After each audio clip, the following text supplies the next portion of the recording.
Oh, welcome to Prophetic Table Talk. It is awesome to be here. There's so much going on. We're still copying news as we come on. So, Connie, let's see what's going on today.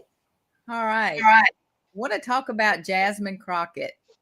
On December the 8th, she jumped into the Texas Senate race with a viral Trump theme launch. She actually made it official on the last possible day, launching her 2026 Senate campaign against Republican John Cornyn with a slick 75-second announcement video that immediately lit up on X and Instagram. And her ad actually opened up with Trump's own voice, calling her a low IQ individual. And as a result of that, she made the comment that she is just getting started. So it sounds like she's going to be very proactive in, I don't know. I don't know if dirty politics may play into this or what. But a statewide survey conducted by Texas State University from this past Tuesday through Thursday found that 51% of likely Democrat voters actually plan to support her in the March primary. So she's noted as a fiery, quick-witted fighter against Republicans, and she's actually argued that she's the best candidate for a turnout for Texans who lean blue but tend not to even go vote. So that will be very interesting to see. And we've got Thomas Massey is actually introducing a bill to remove the United States from NATO. That sounds like a pretty big deal. Anybody want to comment on that? Well, the first thing I will make a comment on is people have to remember Texas was a blue state up until about 20 years ago. And we had an influx of people moving to Texas from California and other states like that. So, and even New York. And because of the Texas Stock Exchange going in, we're starting to see more people from New York go to Texas. Yeah. So I will say that, even though it looks like an easy win with the redistricting, I would not stand off on the sidelines and just expect it to come to pass without any repercussions whatsoever. Mm-hmm. That's good. But also with this NATO situation, with Massey introducing a bill to remove the United States from NATO, what do you think about that, Shane? Well, honestly, we do need to be removed from NATO because what that's doing is it's allowing the other parts of NATO, as Canada, Mexico, and people like that, to take advantage of us on trade agreements. And with these trade agreements, they're basically, they need us in order to actually have their GDP for their country. And yet they're doing it on our coattails. It's kind of it's kind of a if you pay attention to what's happening in Europe right now, and between Europe and the U.S. right now with what Trump's doing, is he's basically taking them off the nipple, is what he's doing. And this is step 2, phase 2, to take NATO off the nipple. And you're either going to stand on your own or you're going to fall. And that's kind of where we're sitting right now. Like I said, this NATO thing is phase 2. Phase 1 with the European markets have already taken full effect. In fact, Trump got more done during the government shutdown than he ever could have if the government had not shut down between the EU and the US trade agreements. So financially. So it's like I said on the previous podcast, the European Union, their markets depend on the subsidies from us, from our tax dollars, in order to move their markets. And right now, when the UK comes online, when London comes online, and the European markets come online at about 1:30 in the morning Central Time, our time, the markets do not shift like they've had for years and years and years. completely changed. So we're seeing a later time before the market shift. We're seeing that time has changed from between 1 and 3 a.m. Central Time to between 4 and 6 a.m. Central Time. So we're starting to see a shift of who's holding the money and who's holding the power. And NATO is phase 2 of that. It's going to shift again who's holding the money and who's holding the power. And NATO has caused a lot of problems, especially when Russia and the promises that were broken to Russia. So it's Yes. All the fun stuff that happened during the Clinton administration, right? right. Wow. Well, speaking of blue, Miami actually flipped blue for the first time in nearly 30 years.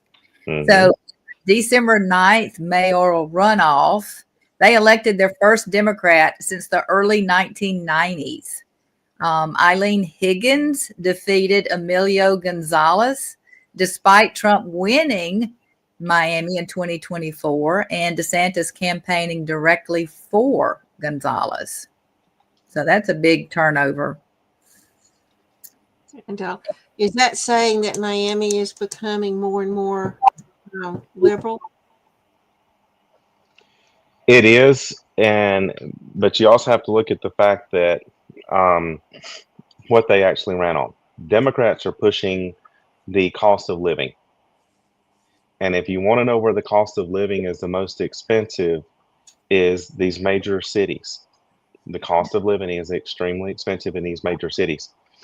And it got that way in 2020, and for no reason whatsoever other than just people being taken advantage of.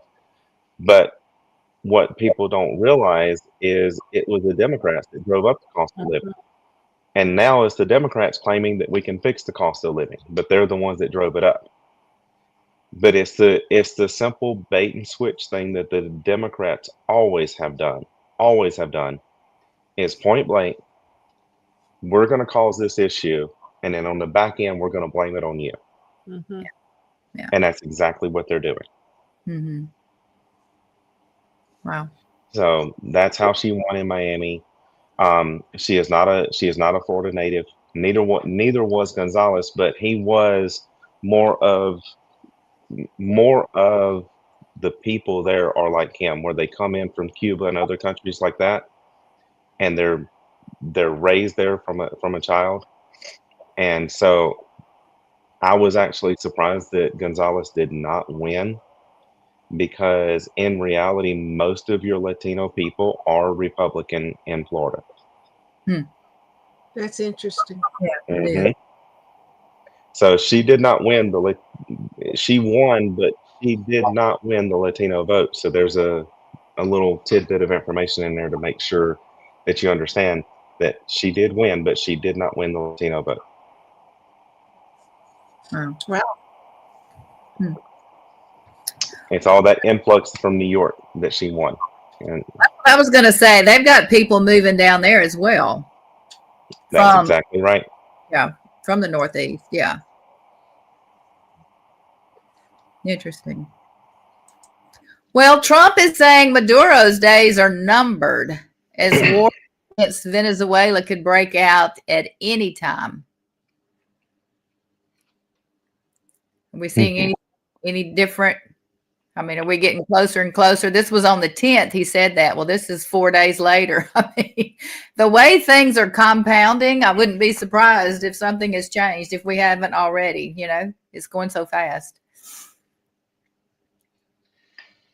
It is going fast. We have a lot of stuff that's happening financially, and Trump is going after those strongholds. You have to understand that some of these people have had financial strongholds for a long time, and they've been able to manipulate for a long time, and he is going after that manipulation is what he's going after. He's going after the people that are manipulating our government. He's going after the people that are manipulating our congressmen. And so that's what he's going after. Mm-hmm.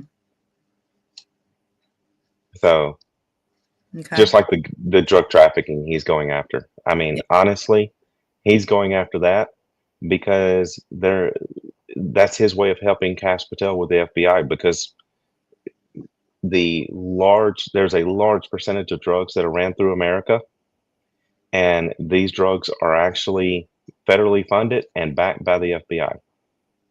Hmm. So you have to pay attention to what he's doing with these all these drug traffickers and drug wars. And you have to also understand, if you do a little bit of research and you find out that the fleet of boats that they have in Venezuela that they're actually sending drugs, Hmm. there's absolutely no way you could justify, literally every boat is a one trip boat, right? It's Right. not, you don't go back. It's a one-way ticket. You get to America, you leave the boat's history, right? But you're talking about a boat that's been modified to the tune of $2 to $3 million every Mm. boat. And then when you see they have a fleet of 60 and 30, and then some of them I've seen fleets as much as over 100 boats. Where's all that money coming from? Wow.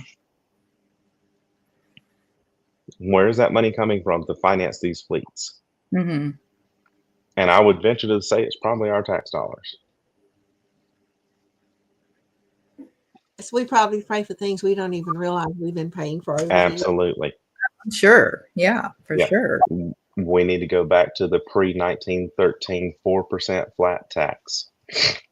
And if the government can't survive off of that, then cut their paychecks until they can. And there you have it.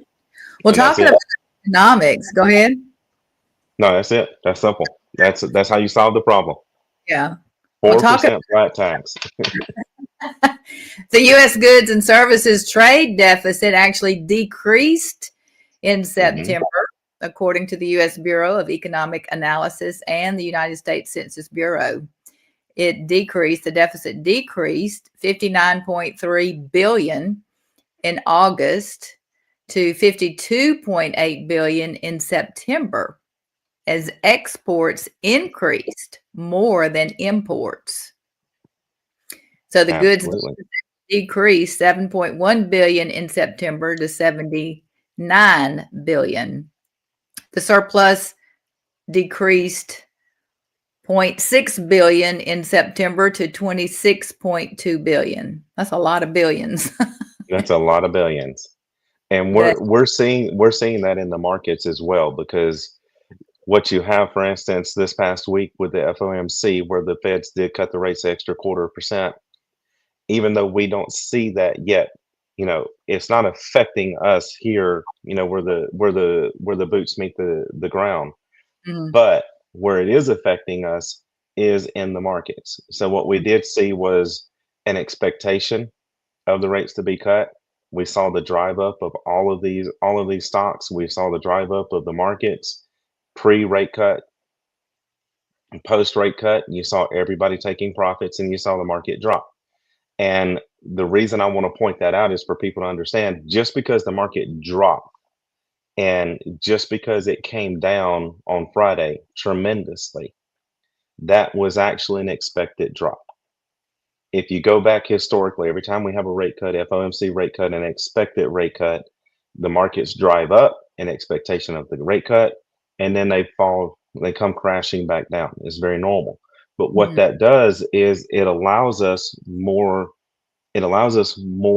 spread and to be able to trade on. It actually opens up more of the market, is what it does. So it's going to open up more trades. So what you're talking about right there, those deficits are going to increase. You're going to see more trades and more trades take place as we continue forward with this. Okay. So with this FOMC meeting, you're saying another 0.25%. Is that in addition to what Jerome Powell did, or is that a simultaneous? No, that's what he just did on Wednesday, was a 0.25% rate cut. So that was somewhat unexpected, especially after our jobs report. Right. The expectation dropped drastically. Okay. And for him to actually continue ahead with the rate cut tells me that he has decided to play ball as much as he can, but as much as he can't at the same time with Trump. Mm-hmm. So while he should have dropped it a half a point, he did do a quarter of a point. Yeah. So at least he's playing ball somewhat. Yeah. Okay. So do I expect another rate cut anytime soon? No, I really don't. I don't expect another rate cut until he's gone, Which is in May. which is in May. Now, as far as our trades, if we can increase our GDP, we can increase our exports, we can increase the influx of cash into our economy via trade, exports, and tariffs, then what will eventually start happening is then we will start seeing the effects of these rate cuts in the real world. We'll start seeing rates come down on housing. We'll start seeing rates come down on vehicles. We'll start seeing rates come down on open notes, things like that, lines of credits. We'll start seeing those rates start dropping in the Mhm. near future as long as that trade continues to increase. That'll be good. Okay. It really will be. Well, the Indiana State Senate voted 31-19 to reject a proposed mid-decade redistricting map that would have handed Republicans 2 additional U.S. House seats ahead of the 2026 midterms. However, 21 Republican senators broke rank, joining all 10 Democrats to kill the bill. Wow. Yep. There's your good old boy system. That's a In lot. plain sight, that's a lot. So you've got to wonder what all the Democrats had on the Republicans. Wow. Yeah, Okay. it sounds like an inside job. It sounds like an inside job, 110%. Yes, most definitely. Well, President Trump has officially launched the new Trump Gold Card visa program, which provides an accelerated path to U.S. residency for high net worth applicants. Now, foreign nationals can apply, get this, by paying a $15,000 processing fee. And if they're approved, contributing a $1 million gift to the United States Treasury. Now, corporations that are actually sponsoring employees must contribute $2 million. Comment on that, anybody? No, I'm good on that one. All right. Now, we know Mom Dommy has won. So he has a controversial appointment, an ex-rapper activist who actually claims wrongful convictions. He's joining Mondami's team. His name is Mysone Lennon, and he's going to serve on the team shaping policy, get this, for the Criminal Legal System Committee. And that appointment actually has some New Yorkers outraged. I wonder why. Comment, anybody? We're going to keep rolling. So on December the 11th, Governor Ron DeSantis proposed a $117.4 billion budget featuring one of the largest reserve levels in state history and a second straight sales tax holiday for firearms and ammunitions from September the 7th through December the 31st of this year. Floridians will not have to pay sales tax on guns, ammunition, or related accessories. Now, this holiday is expected to save residents around $35 million. Wow. No tax on guns, no tax on bullets. You know, and talking about the taxation and income tax and stuff like that, you know, the reality of it is it kind of goes back to the 4% flat tax that I mentioned. Is when we had a 4% flat tax, our government actually ran in the black instead of in the red. And so it's proven that it can be done. And this is talking about with immigration, people coming to the country, immigrants from all over the world, all of that taking place, and they could still manage. Very interestingly. Um, if you remove the taxation, especially on income tax on Americans, it's a way of printing money without actually printing money, because you leave so much money on the table in people's pockets. Hmm. So you can inadvertently, you're printing money without actually turning on a printing press. So you're printing money without causing inflation. Mm-hmm. In fact, you're reversing inflation if you do that. So studies have actually proven over and over again that the taxation system that we're currently running under, it was intended to be temporary. It was never supposed to be permanent to begin with. Hmm. And the fact that we've been running this temporary tax system since the 1930s tells you that this is literally not a viable to continue. And so Trump coming against the taxation and against the taxation of Americans literally is the best thing that could happen. Yeah. Okay. Because we have enough imports and exports. We have enough things that we can tariff that, really, if you looked at his tariff policy and you spread those tariffs out amongst all the imports and exports, but you did it a very even way, it would actually not even really impact everyday Americans. You wouldn't really see very much of an increase on any goods at all, even the ones that come in from China. You would see very little increase on.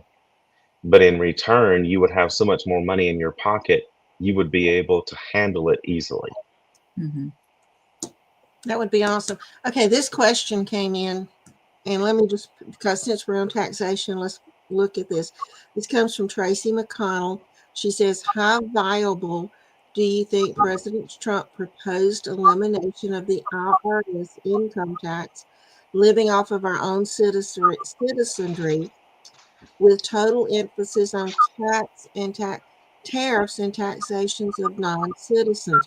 Lisa Taylor already commented that would be awesome. External revenue instead of internal revenue. Absolutely. That's exactly what we're talking about here, guys, is external revenue. Y'all nailed it. Absolutely did. That's the system that we originally had. That's the system that we should go back to. That sounds good. All right. Well, the police chief for the Metropolitan Police Department in Washington, D.C. is actually resigning only after serving for 2 years. Her name is Pamela Smith. If I remember correctly, I think she's from Arkansas. Yes, that's correct. But Mm-hmm. can you blame her with the new mayor coming in? Yeah. I would be And getting out as well. yeah, for sure. And good news, on the 12th, gold and silver are still yes, gold peaked at 43.50 and silver was at 62.08. That is some news. Silver's at 63, or which is it, Shane? 63 or 62 today? Give me just a second and I'll pull it up because I have it right here on one of my other screens. And I've got to find where I left it. This is 2 days ago. Again, things are just progressing so quickly. I wouldn't doubt it if it's gone up. But we're And seeing it's going up extremely quickly. the prophecies are coming to pass. They are coming to pass, and that is so important. Yes, they are. Let's see where we are on silver. We're at 63 right now. That is incredible. Yep. In fact, the Asia just pushed us over to 63 while we were talking. Wow. Yep. Asia just pushed us over to 63. And for years we've been doing this, and I remember Bo talking about these increments. It's like, are we really going to get there? Then we get there and it's like, and it just keeps on going. Yeah, exactly. Exactly. I look for gold to go to 5,000, look for silver to go to 100. Um, I look for us to have a little bit more of a cool down period with cryptocurrency. I think we're having a cool down period based on the fact that with the changing economics and the things that Trump is doing to implement crypto, and the fact that we do have a bill that should come up in January through the House that will make it so that if you start a cryptocurrency, that as the owner you can hold no more than 20% of the supply. Wow. So part of the cool down in crypto is waiting to see what kind of regulations are actually put on it going forward. If that holds, which I think is fine if it does, it's not a problem with it as far as I'm concerned. The rug pulls would go away, and not to say that they would stop 100%, but it wouldn't be as easy. You'd have to be really creative, and it would have to be a team of people. You couldn't just one man it anymore. And it would allow for more stabilization in the cryptocurrency market by doing that. I look for cryptocurrency to kind of cool a little bit more, and after our first quarter, then we should start to see a rise in the spring on crypto, and then we'll see which ones are actually going to rise to the top and which ones are going to fall to the wayside. I'm looking between 50 and 100 cryptos that should stabilize and rise to the top, and the other 1,000 or so should go to zero. Wow. So, yeah. So with gold and silver going up, that's actually going to help crypto because crypto kind of fits in that gold and silver market. I think a lot of people are starting to see that now. It fits in that commodity market. So the utility portion is starting to come to light a little bit on some of the cryptos. So the more and more that happens, the more and more that we'll see it kind of lock in with gold and silver and start moving in that same pattern with gold and silver, where when people are ready to secure their profits, they're ready to say, okay, the markets are a little bit shaky because of wars or rumors of wars or whatever's going on. I can put it in crypto, gold, or silver. Yeah. Okay. So. Okay. So Friday, President Trump kicked off his national affordability push in Mount Pocono, Pennsylvania, where it was freezing temperatures. It was held in Monroe County, a place that he flipped back in 2024 by razor margins in one of the most politically sensitive regions heading into the midterms.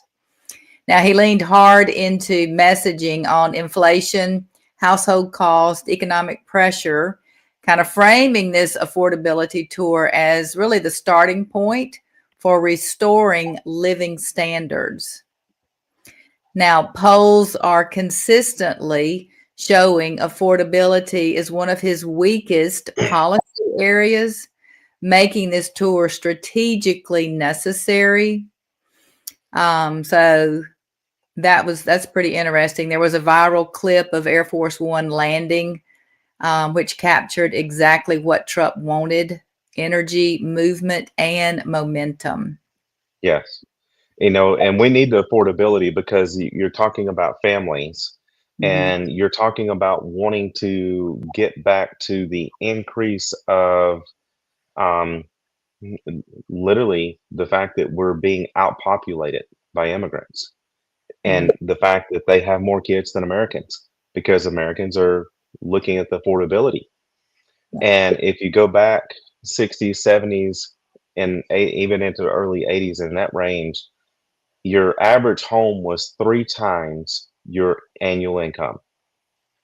Now, your average home is between 8 and 12 times your annual income. Wow. And the other thing that we're going to see that's going to have to come back to the affordability range is the automobile market. right now to get a Ford pickup truck. You know, back in the day, I remember buying a Ford pickup truck brand new off the lot for 36 grand. Every bell and whistle, 36,000. Right now, to buy that same Ford pickup truck, your monthly income, in order to get approved for the loan, your monthly income has to be a minimum of $14,000 a month to buy a Wow. Ford pickup truck, to buy a Chevy pickup truck, to buy a Dodge pickup truck. Your monthly income has to be between $12,000 and $14,000 a month to get approved for the loan. Wow. So if that tells you the affordability has gotten out of control, it has gotten out of control. And Trump has got to fix it before the midterms. If he doesn't fix it before the midterms, Democrats will win. Oh. And I'm that's just being point blank and honest. So intercessors, that is an area to look at. We have got to pray into that because we do not need the Democrats, because what the cost of living will make people vote. Even if they're voting wrong, it'll make them vote wrong. It will. It Mm. will. Literally right now, when I can sit here and I can say for the same price, I can buy a Ford F-150 brand new, or for the same price, I can buy a 5 or 6 year old Lamborghini for the same price. And that's not even stretching it, guys. Go look it up. I can buy a 6-year-old Lamborghini car for the same price as a Ford F-150 pickup. Well, guess what? In 4 years, that Ford F-150 pickup is going to be worth 25, 30 grand. In 4 years, that Lamborghini is only going to drop 5 grand in value. Wow. So go do the math. Which one do you buy? So do you lose 100 grand or do you lose 5 grand? Do you lose 100 grand and drive a Ford pickup, or do you lose 5 grand and drive a Lamborghini for the same price? That's That's really where not we are. a question. Yeah, but I'm serious. That's where we are right That's incredible. now. I Wow. can show you Ford pickups right now. Especially the work trucks, the commercial guys that use the dually trucks and all that. They're paying 130, 140, as much as 150,000 for a Ford pickup or a That's Chevy crazy. pickup. And I can get a Lamborghini for the same price, drive it for 5 years, and sell it for only a $5,000 loss That's versus crazy. a $100,000 loss. Yes. So the Wow. affordability has changed. Okay. So on December the 12th, Friday, also, the lethal fentanyl pill potency crashes from 76% to 29%. So major shift in the fentanyl crisis. The DEA lab is analyzing that's showing that the share of seized fentanyl pills containing a deadly dose has plunged from 76% again to 29% in 2025. Now they're crediting pressure on China to restrict precursor chemicals. Their officials are also crediting a disruption of the cartel supply lines. In addition to the diplomatic and enforcement coordination the Biden years never achieved. Cartels simply don't have what they used to. And so they're stretching weaker chemicals into the weaker pills. And that in potency is actually saving lives, even though the total volume remains historically high. So we have that. And then President Donald Trump signed a formal pardon for Tina Peters. Now, according to Peter Tickton, her Florida-based attorney who shared the pardon document with Newsline, the document actually appears to be dated December 5th, and it grants a full and unconditional pardon for those offenses that she may or that she has or may have committed or taken part in relation to the election integrity and security during the period of January 1st, 2020 through December 31st of 2021.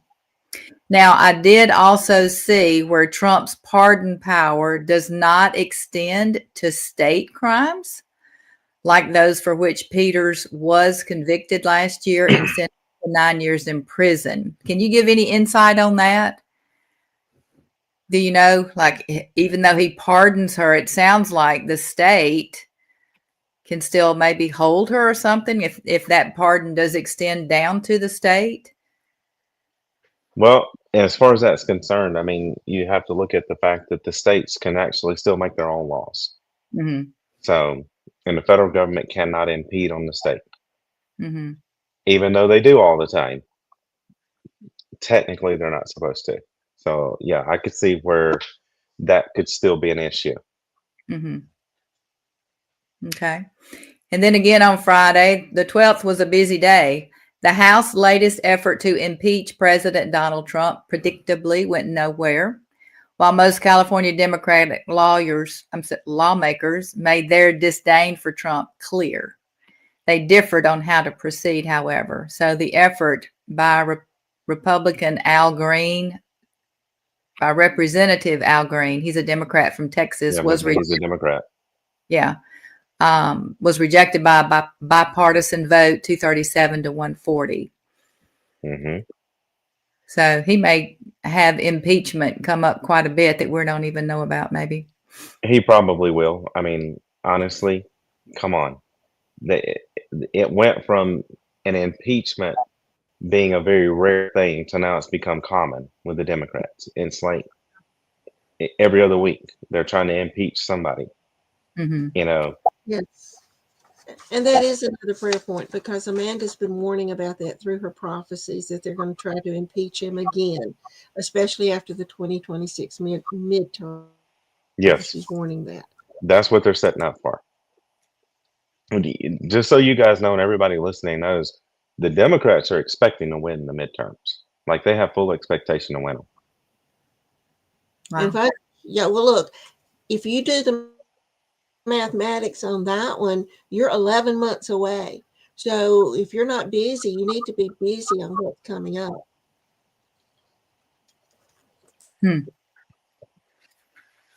Wow. Okay, well, Trump approved limited exports of NVIDIA's H200 AI chips to China, excluding the most advanced models. So in exchange, the U.S. government will take 25% of the revenue. It's sort of a calculated trade-off between control and competitiveness. Hmm. And Gavin Newsom, whose polling indicates he actually is the 2028 Democratic frontrunner for presidential nomination. Now, he's also emphasizing his support for gender ideology in a recent interview with New York Times' Ezra Klein. Now, Newsom's radical remarks caught the attention not only of Republicans, but also of the Trinidadian rapper Nick Minaj, who suggested the governor's view would alienate even mentally ill trans adults. I think the trans and mentally ill go hand in hand. Period. There's no separation there. And so the administrative state has long operated as an unelected super government. So this Trump versus slaughter may be the moment voters reclaim authority over their own institutions. So Washington is watching and worrying about a U.S. Supreme Court case that could very well define the future of American self-government. So at the center of Trump versus slaughter is a deceptively simple question. Can the president, the one official chosen by an entire nation, can they remove the administrators and experts who wield enormous, unaccountable power inside of the executive branch? So it's not a paperwork dispute. It's not a turning point. It's not a technical fight because the answer is no, that even the American people no longer control their own government. They're saying that elections become ceremonial, the bureaucracy becomes permanent, and the Constitution becomes a suggestion, actually, rather than the law of the land. And then we have a shooter today A shooter dressed in black killed at least 2 people and wounded 8 others at Brown University. I'm sorry, it was on Saturday during final exams on the Ivy League campus. As police search for the suspect, and I do believe that they have somebody. Mm-hmm. And today, President Donald Trump said that Saturday there will be a very serious retaliation after the 2 U.S. service members and 1 American civilian were killed in an attack in Syria that the United States is blaming on the Islamic State group. So let's talk Mm-hmm. about that one just a minute. If you go to the book of Isaiah, and I think it's Isaiah 17, I might be wrong on the scripture, but Syria has just now jumped in the picture, and we're seeing all of these things of biblical proportion right now happen. So that is telling me to watch this. Okay, I don't know, but to me it's a watch, simply because Isaiah talks about something happening that bombs or destroys Damascus, which is in Syria. So just a watch date on that. Okay. Mm. Ruth Ann, didn't you have a couple of other items that you wanted to mention? Well, let's go with a few other items. There was a shooting today in Australia on Bondi, Bondi Beach. Actually, there were 11 killed and 29 injured. I don't know if they have found their suspect yet or not. We picked up that one just a little bit ago. That was a group that was actually celebrating Hanukkah, by the way. They were celebrating Hanukkah on the beach. You know, you got Mm-hmm. to realize in Australia during this season is their summer. So it's kind of a much different, than what we have. But this is too much. This is 2 active shooters in 2 days in different parts of the world. Yeah, the thing in Australia was kind of interesting because you can't have guns in Australia, Yeah, it's kind and of interesting. even one of the videos showed an Australian citizen stopping one of the shooters, grabbing his gun, but actually not knowing how to use the gun. Wow. Even though he got the gun away from the man, he did not even know how to use the gun to stop the man. That right there should scare you. The fact that Australia has inundated their citizens so much that they don't even know how to use guns. Number That is one, a scary thing, but the shooter does know how to use a gun. the shooter knows how to use the gun. And it also proves that if you make guns illegal, then the only people that are going to have guns are the bad guys. And that's just the truth. That's really true. Then the other thing that needs to be brought up is there's some Medicare and Medicaid fraud going on in Wisconsin. They're facing billing fraud. And this goes back to Minnesota, what's already come up with Governor Tim Walz in his state, especially over a program called Feeding Our Future. And they had Medicare fraud also in his state. Feeding Our Future was a program with COVID, and they're missing almost $1 billion. Just saying. Okay. By the way, that man almost became our vice president. Okay. Then we have these monks walking to DC for peace. They're walking through many different states for peace. That's interesting. Also, bringing Buddha across our country. Mm-hmm. Trump says he has a truckload of evidence that he's about to release about the 2020 elections. And I think this is going to be a big uncovering. But today, the Epstein estate turned over 95,000 pictures about Epstein. And very interesting. And very interesting who all is in the pictures. Go look them up. You'll find it very interesting. And I will say that. Then Candace Owens and Erica Kirk are meeting tomorrow in an undisclosed place. So anybody want to comment on that one? That should be interesting. A private meeting, right? Correct. Private. Mm. It's not public. But I hope we get to know what is public and what we need. Now, I'm another sure Candace will tell. but But that's all part of this news. It's all part of the things that keep circulating back. And if we're watching this, we're watching for what God is trying to show us. Many things have appeared on watch dates, like the Epstein files. That's when I realized how important Epstein files were, because it came on one of our watch dates. So if you will pay attention to what's happening on watch dates, and we're very, very much in the middle of a watch date now. Mm-hmm.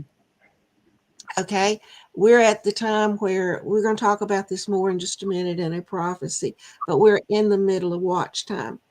Another thing on news, and you happen to have this video, Shane, is that the Democrats, between the 76 days when Trump was elected until he was sworn in, somehow managed through the Department of Energy to launder $93 billion. There again, we have our taxpayer money going out, and this is us paying for it. This is the taxpayer money. So how did they manage to do this? This video was sent to us by Michael Blessing. Thank you, Michael, for sharing this. It's a very interesting thing to hear. Go ahead.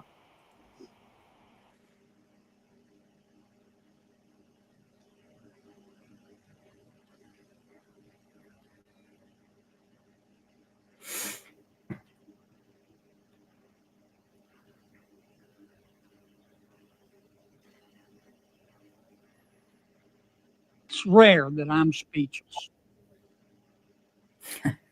But I want to be sure I understood. The people running the Department of Energy for President Biden's administration shoveled $93 billion, not million, $93 billion out the door in 76 days. And it just happened to be the time between when President Trump was elected and President Biden, their boss, was leaving. Is that right? It is correct and distasteful. Confidence undermining.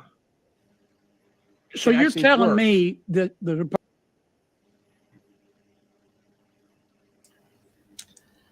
That's like, how do we even begin to explain that?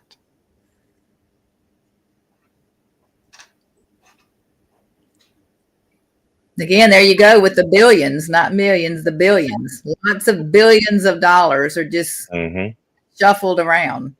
As far as I'm concerned, Kennedy for 2028 would be good. And we need somebody to follow up Trump that's just as hard-headed as Trump is, and I think Kennedy would be the one to do it. I think you would definitely get a lot. You would definitely get a lot more sound bites, because the stuff that he says sometimes, you don't wonder what he's thinking. You know. That is so true. Okay, and the news keeps coming, and just because of the time frame we're in, we're going to talk about that. But Amanda Grace has a prophecy from 12/9, and President Trump's post on Attorney General that he appointed, but it wasn't his first choice. Pam Bondi, remember Matt Gaetz was the first choice. Now Pam Bondi steps in, and I will have to comment, Lorenzo Sewell, who is the pastor that prayed at the inauguration, made a few prayers online about Pam Bondi. If you haven't seen those, you can go look at his Instagram page. Maybe this is an answer to them. Connie, pick that one up. You want to talk about that, or Shane, do you talk about that? Go ahead, Shane. Are you talking about the Pam Bondi and Amanda Grace? Yeah. This tweet right here that Trump put out, I've reviewed over 30 statements and posts saying that essentially same old story as last time, all talk and no action. Nothing is being done. What about Comey, Adam Shifty Schiff, Letitia? They're all guilty as hell, but nothing is going to be done. Then we almost put in a Democrat-supported U.S. attorney in Virginia with a really bad Republican past. A woke rhino who was never going to do his job. That's why the two of the worst Dem senators pushed him so hard. He even lied to the media and said he quit and that we had no case. No, I fired him. And there is a great case, and many lawyers and legal pundits say so. Lindsay Halligan is a really good lawyer and likes you a lot. We can't delay any longer. It's killing our reputation and credibility. They impeached me twice and indicted me 5 times over nothing. Justice must be served now. President DJT. So basically, he's tired of dealing with Pam Bondi, and the fact that she's doing nothing is what it literally boils down to. And it's what we've been seeing this whole time on this podcast is Pam Bondi has been doing nothing. Mm-hmm. And we're tired of it as well. We're tired of the fact that Trump has been in there a year now, going on a year now, and we have not seen half the stuff that he wanted to get done. And it just goes right back to the fact that, you know, you guys realize that most of his appointees have not been installed. Most of his appointees have been rejected. Like most of them, like he literally can't appoint anybody to anything because it doesn't go through.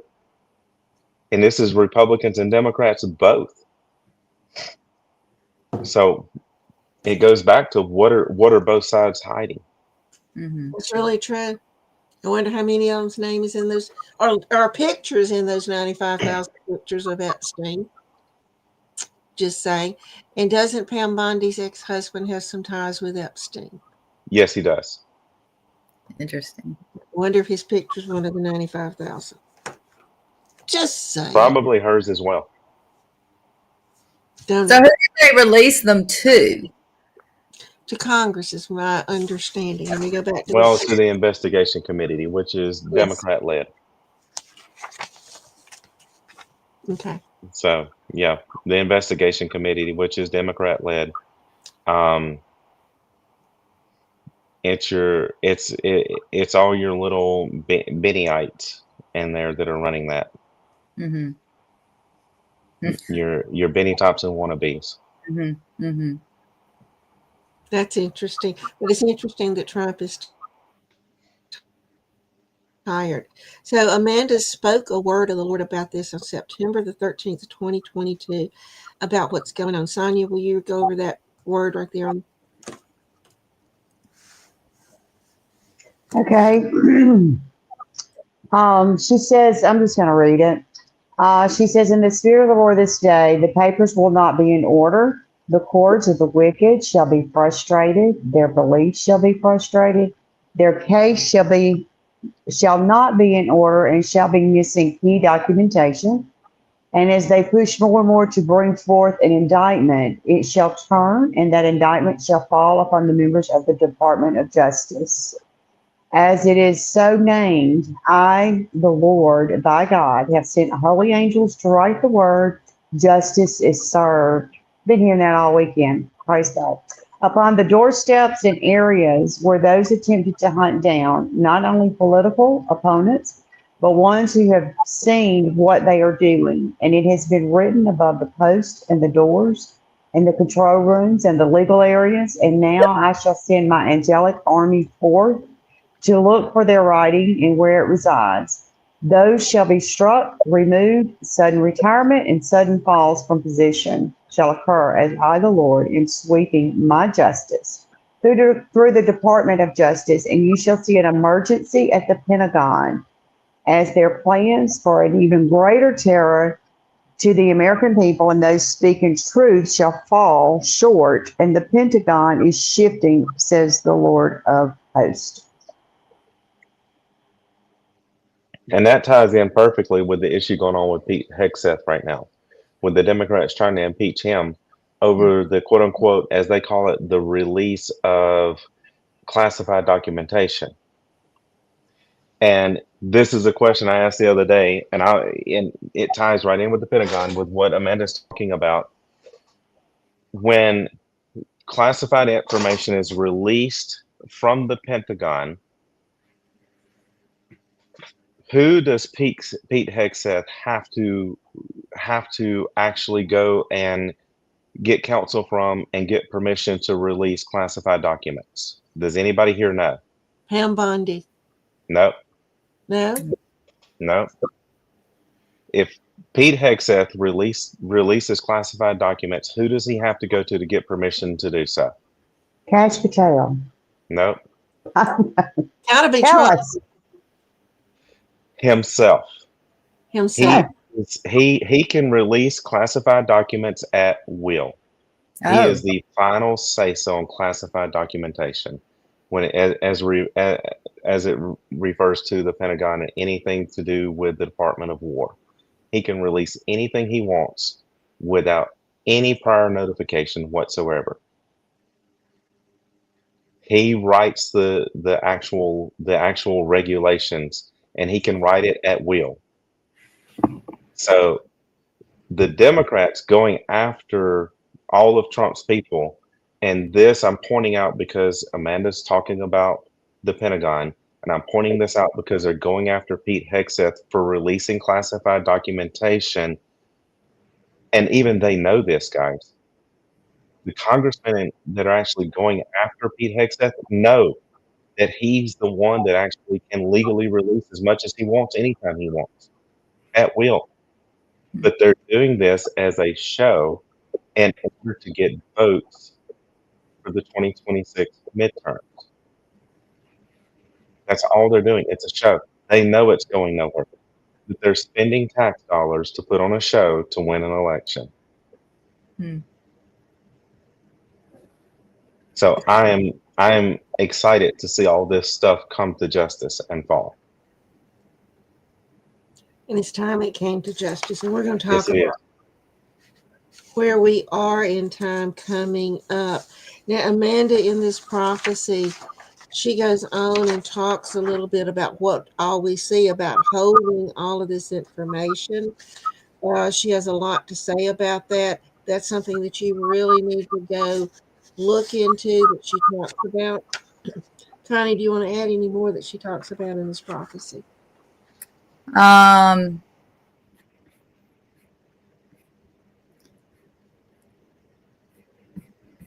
don't think so. Let's see.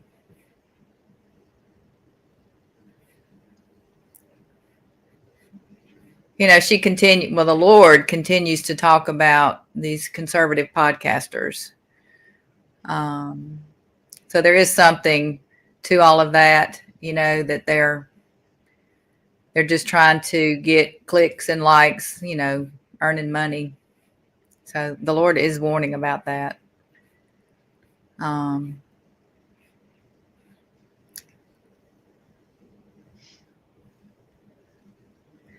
What she does have a short word on April the 4th. The Lord said, as the corrupt move players in place in a hostile takeover attempt of Congress, for they are out to build the gallows. They're out to publicly impeach, as we've been talking about.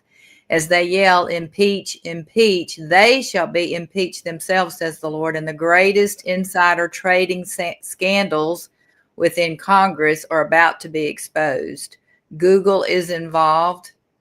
Now, interestingly enough, Paramount is attempting a hostile takeover of the Netflix Discovery deal.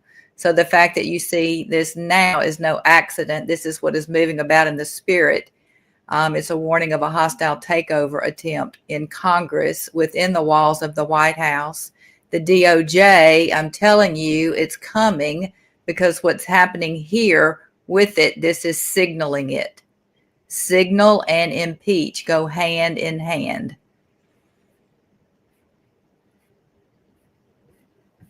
Wow. And that's what Amanda's giving this. She's warning us ahead of time. And what we're talking about is we cannot let the Democrats get a hold of the 2026 elections. And intercessors have got to pay attention. You've got to start now. And people involved, even in the political realm, has got to start now focusing on how you're going to help people get in to office that are true conservatives. So we want to do a little talk about time and where we are in time and who else to go to but Bo Palmy and Carolyn Dennis. They did an emergency broadcast on 12/9/2025. This is like unlimited.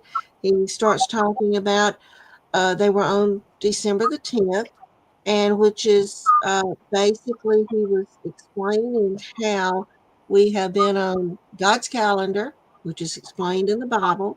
You can go to Google and say, give me every scripture about where God names his months and days, but he didn't name days like we did. He named it as day 1, 2, 3, 4. That's how they're named in the Bible. So basically, we have the Julian calendar and the Gregorian calendar. So somebody pick that one up. Who wants to pick it up and go into some of this?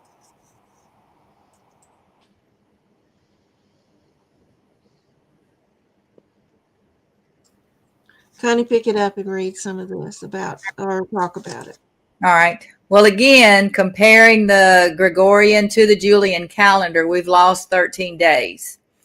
And so fall ends on December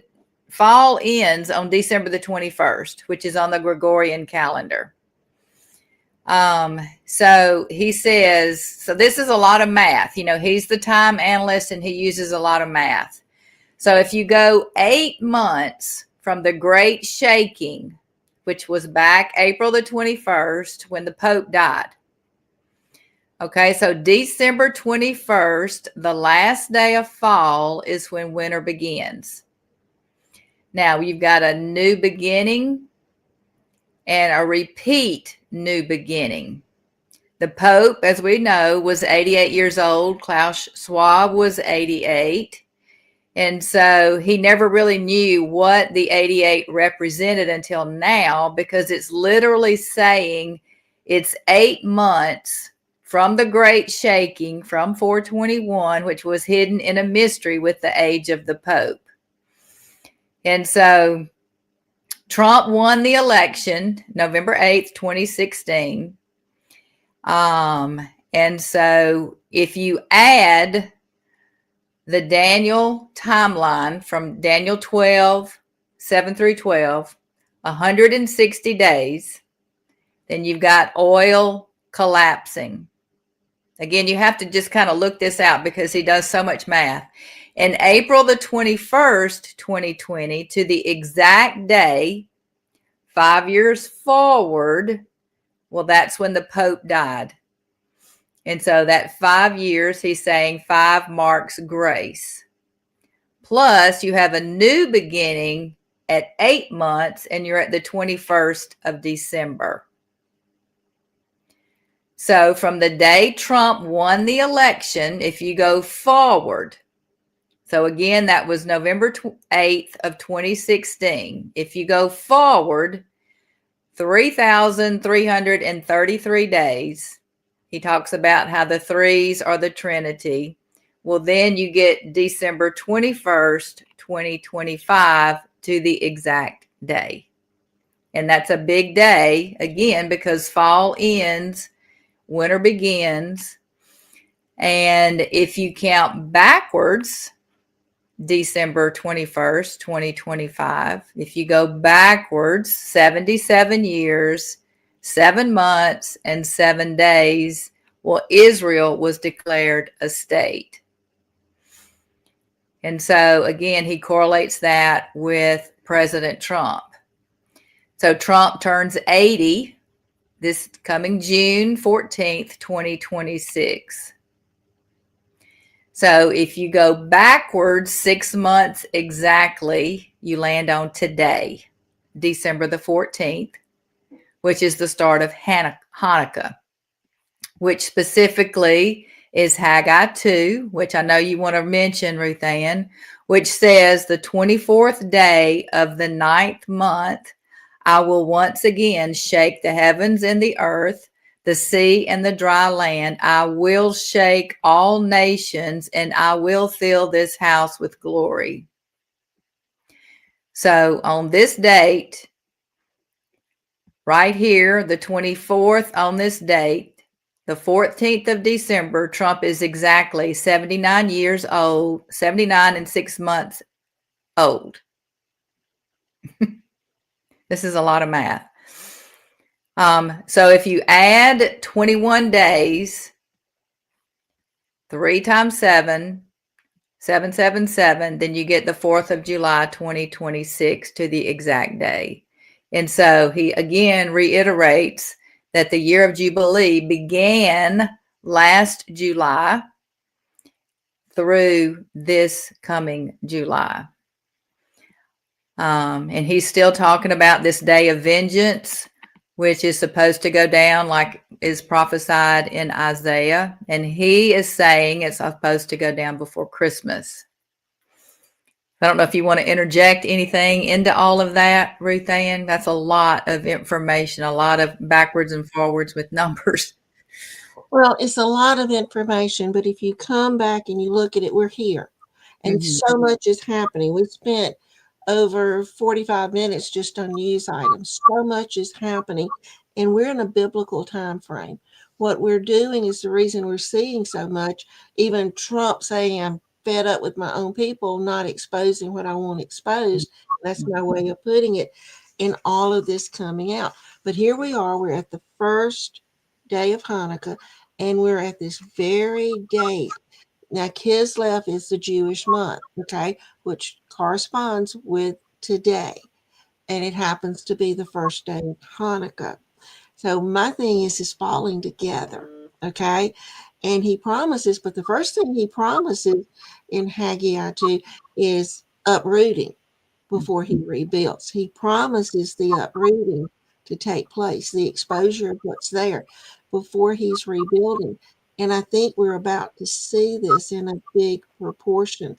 What could happen tomorrow? It could be a big watch date. It could happen tonight because on the Jewish calendar, it starts at sundown. But we're at a very important time frame. Don't be afraid. That means God is here. The fact that the silver is out of control of the bankers, is going higher and higher and higher, indicates Jubilee for God's people. And I think we have to learn how to position ourselves to get in that Jubilee correctly. I think that is a very critical point. Anybody want to add to that?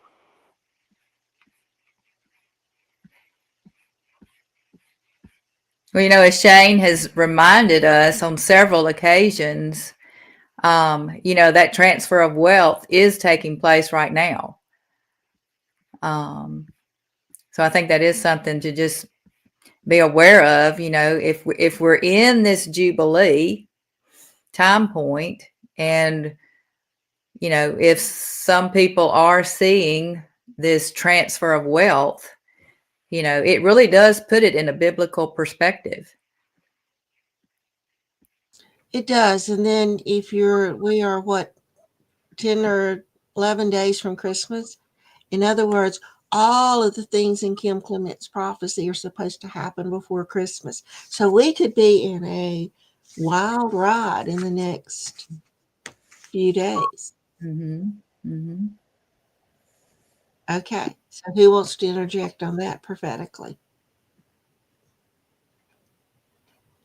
Shane, do you want to add there? I'm good on that one. I'm just waiting to see what happens this week. I think this week is going to be a very, very, very important week going forward. So I'm curious to see what's going to happen day by day. Okay, Sonia, you want to prophetically add to that? I just need to get my popcorn and Coke and watch the show. So much is happening fast, and I'm ready to see more happen. And I think that as things are being moving really, really fast, one of the things that came to me earlier when Shane was talking about President Trump, what came to me, what the Lord showed me, was that he is up against Jezebel, exposing some things. And as intercessors, we've got to pray because he's up against some really high-ranking principalities and powers and wickedness that's been unleashed on the earth. And I know Robin Bullock has talked about that in the past. That came to me, and I wrote it down. Another thing is that the shifting in time. That as we're shifting in time, we've got to go with the shift that the Lord is shifting us into, or we're going to get behind. And the Lord doesn't want us going around the same mountain 10 times. He's wanting us to get on top of the mountain and shift with Him, because there is a shift taking place. A lot of things are shifting really, really fast. And I don't know that there may be some that will watch this broadcast and don't understand what it means to shift. But it's taken us to a place we've never been before. It's not hard to do. It's just flowing with the Lord on that. One of the things that also that was brought out that really pinged me really well was the power and the money. Who's holding the power? Who's holding the money? And as we're in Hanukkah, as we're in the year of Jubilee, we've got to understand and know that as we are shifting, God is in control. Even though the enemy, Satan, is the prince of the air, the Lord watches after His people. And as we are positioning ourselves in this shift with God's power and Him holding the wealth for His people, the enemy's got to release it. And there's going to be more release. There's going to be more release. And so I'm excited. I'm excited about Christmas. You know, let's just get all excited and just receive what the Lord has for us. But those are just some tidbits that I'm ready. I was sitting here. I thought, I should have. One of these days, I'm going to get my bowl of popcorn and my iced tea and just sit back and watch the show on this Prophetic Table Talk, because it gets more interesting with all the things that are happening so fast that we can't hardly keep up with what's happening. And over the years that we've done Prophetic Table Talk, and as these prophecies have come forth, we're seeing the fruit of those words come to pass. And we're going to see more of that in the days to come. And it's amazing to me about the downloads that Amanda Grace gets from the Lord, and different prophets that come up that are getting basically the same thing, but on a different, seeing through a different lens of revelation as God has given them the download. So it's exciting. That's all. Yes, it is exciting. So we're glad you joined us tonight. Give us a thumbs up. If you want the show notes, put your email address in the comments. If you've got a comment or a question this week, put it there. We'd love to answer you in the comments. Also share the program. Share the program out there, and you can join us next week on Sunday night for now on Prophetic Table Talk at 8:30 on Rumble, and we will see you next week.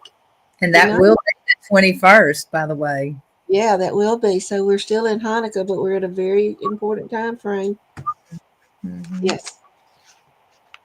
Shalom, shalom, everybody. God bless. Amen.